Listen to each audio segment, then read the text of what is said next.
Senator De La Rosa. Bago magkakalimutan, Mr. Chair, I'm just concerned about the safety and security of this new witness at si Master Sergeant Orly Gutesa. Matanong ko lang si Orly, may baril ka ba?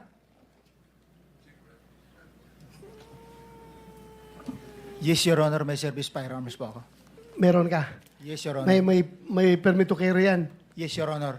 Very good. So you can defend yourself pag merong interesado sa buhay mo. Yes, Your Honor. At hindi ko na kailangan yung witness protection, Your Honor. Kaya kong sarili ko. Oh, yan ang Marines.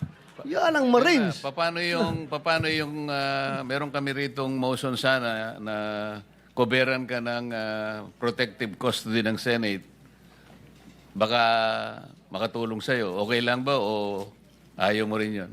Ayaw ko rin, Your Honor. At ayaw ko nang maka-istorbo pa ng iba, Uwa! Your Honor. Marines! Talagang Marines! kaya mong proteksyonan ng sarili mo. Yes, Your Honor. At may mga tropa naman ako na kayang dumipisa sa akin, Your Honor. Alam mo, Mr. Chair, Yes. yung branch of service ko talaga noon, hindi pa ako nakabunot ng Philippine Constabulary. Philippine Marines ako. Ganyan po katapang yung mga Marines. Kaya, Gusto mo pala pumunta ng Marines. kaso pagbunot ko, Philippine Constabulary na bunot ko, kaya PC ako. Naging PNP. Ba't di mo sinuli tapos bumunot ka uli? Ano?